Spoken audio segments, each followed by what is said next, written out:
Iraola already facing his first big problems at Liverpool. Vlahović is a Beşiktaş player. Arsenal about to sign one of Barca's top defenders? And are Man City really ready to splash more than £100 million on a Chelsea player? Liverpool's pre-season has turned into a fitness story rather than a form one, and it's a proper Anfield headache with the Newcastle opener under a fortnight away. Look at the numbers and you'll see exactly why. No side in the Premier League pressed or sprinted more than Iraola Bournemouth last season. Liverpool, under Slot, were second fewest for opposition half pressures and third fewest for pressing overall. So this isn't a small stylistic tweak Iraola asking for. It's a full reprogramming of how this squad runs games. And after the Monaco match, he came out and admitted it himself. His players can manage maybe half an hour of what he actually wants before the legs go. That's not spin. That's the head coach telling you straight that the physical foundations for his football simply aren't there yet. And it's not fitness in isolation either, it's depth. With Alexis Mac Allister now back with the squad after his World Cup duty, this should be about as settled a pre-season as Liverpool get, and yet 3 of their players didn't even manage an hour on the pitch against Monaco. Iraola was pushing the club for reinforcements within weeks of taking the job, and he didn't get everything he wanted. Losing Michael Edwards didn't help. The uncertainty around Richard Hughes hasn't helped either. Ronald Araujo arriving was a welcome surprise. But even with him in the building, Liverpool have 2 fit senior centre-backs. Connor Bradley still described as months away from a return. Further forward, it's just as thin. Victor Munoz alone isn't replacing Mo Salah's output. Cody Gakpo's being watched by Tottenham, and Curtis Jones sat out the Monaco defeat entirely, with Inter Milan still hovering, hopeful of prizing him away before the window shuts. Some context worth having. Liverpool spent north of £400 million last summer, and even ignoring what they sold, that's still a serious outlay. So there's a fair question here about why the squad still looks light in more than one area. Some of it genuinely isn't self-inflicted. The centre-back situation especially owes a lot to a rough run of injuries rather than poor planning. But the gaps out wide and through midfield were visible before a ball was even kicked in pre-season. I'm curious to hear from you on this one. Does the blame lie with the recruitment team, or is this just a massive slice of bad luck with injuries? Get involved in the comments, and let's talk about it. There are positives in there too. Wirtz and Isak both look like players who've had a proper summer to settle after difficult first seasons on Merseyside. Iraola isn't blind to any of this. But with 3 weeks of the transfer window left, how far off Liverpool actually are come the Newcastle game depends entirely on what business gets done between now and then.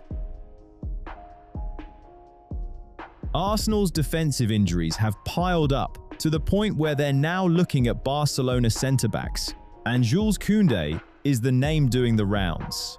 Saliba is out with a back injury that doesn't have a firm return date, and that's forced Arteta into the market. His first choice this summer was Ezri Konsa at Aston Villa, but Villa wanted north of £64 million for him, and Arsenal decided that valuation simply wasn't realistic. So attentions shifted to Koundé, a player who ticks a specific box for Arteta. Someone comfortable at centre-back or right-back without it being a compromise either way. Reports out of Spain say Arsenal are actively tracking his situation, and the timing suits them. Barcelona need to balance the books before the window closes. Araujo already left, Marc Casado's heading out for £34 million, and Koundé now part of that same conversation, even though he only put pen to paper on a new contract fairly recently. The reason his standing has shifted isn't really financial, it's Hansi Flick. Flick's leaning towards Eric Garcia in that role, and with Joao Cancelo expected in to cover left-back alongside Balde, Barcelona feel comfortable enough at the back to let Koundé leave if the fee's right. He's got a face-to-face meeting with Flick lined up to find out exactly where he stands. His contract runs to 2030, so nobody's pushing him out the door. But if Barcelona get the number they want, and Flick's made his preference obvious, this is one that could move fast in the closing days of the window. According to Florian Plettenberg, Enzo Maresca would love to bring Enzo Fernandez to Manchester City, and personal terms wouldn't be the sticking point. Fernandez himself is said to be keen on reuniting with his old Chelsea manager, so if the player wants it and the manager wants it, what's actually holding this up? Money, and only money. Chelsea have set their price at £120 million, a club record fee, and City aren't there yet. Their ceiling isn't fully clear, but it isn't 120 million, and that gap is the whole story right now. Chelsea's thinking isn't complicated. They paid over 100 million for him from Benfica back in January 2023. Midfielders have been going for inflated fees across this market all summer, and they want a proper profit on the investment.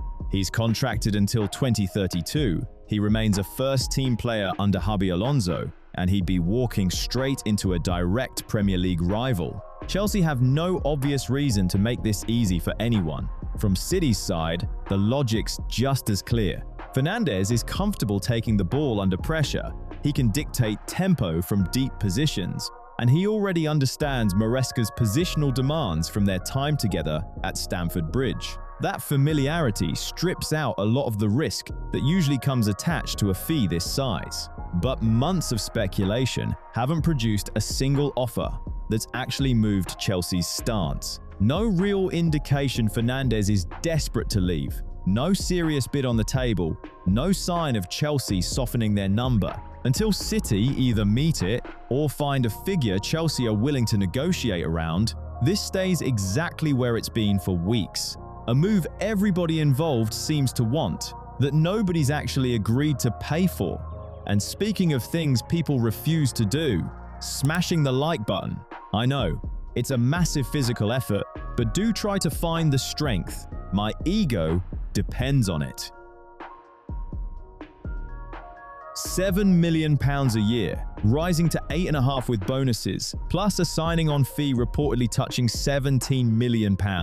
That's the package Beşiktaş have put together for Dušan Vlahović. And according to Fabrizio Romano, personal terms are already agreed. It's a 3-year contract, and it reunites him with Vincenzo Italiano, the manager who got the best out of him during his most prolific spell back at Fiorentina. Vlahović's been a free agent since his Juventus deal ran out on the 30th of June, and he's been the most sought-after striker on the market with absolutely nothing to show for it. The issue was never a shortage of admirers. It was his own valuation of himself. He wanted La Liga, specifically Barcelona or Atletico Madrid, and he held out on that for weeks. Milan, Napoli, Roma, Atletico, even Arsenal and Manchester United were mentioned along the way, but not one of them would come close to meeting his wage demands. So Turkey it is. Tax-free money, a manager who already knows exactly how to use him, and at 26, Vlahović, not exactly short of a payday, even if it's not the move he originally had in mind. Vinicius Jr.'s new Real Madrid contract runs to 2032, and Spanish paper Sport say it took a year and a half of genuine tension to get there, with Arsenal getting closer to hijacking the whole deal than most people realized at the time. Vinicius wanted a net salary of up to £26 million a year, on top of a sizable renewal bonus and improved image rights terms. Real Madrid's response was to hold their wage structure completely firm, opening with 19 million and getting told no on the spot. That's when Arsenal made their move. Nothing formal was ever agreed, but personal terms were never going to be the obstacle, and the Gunners were prepared to break their own salary structure to make him the best paid player in the club's history. By all accounts, Vinicius got properly close to going. Real Madrid moved before it slipped away from them entirely. A meeting at the start of August settled things. The final package tops that 19 million mark, built on a fixed salary that stays within the club's existing structure, with most of the extra value coming through variable bonuses and a substantial renewal payment. Vinicius and his representatives reportedly thanked Arsenal for how the whole process was handled and were clear the decision came down to his affection for Madrid rather than anything Arsenal got wrong. Arsenal have already moved on to other targets, but getting that close to signing one of the best players on the planet says plenty about where the club's ambitions currently sit. Both parties have agreed to keep the actual figures private. Call it a pact of silence. The whole point is to stop this deal becoming the benchmark that Mbappe, Bellingham, and the rest reach for whenever they sit down to discuss their own contracts.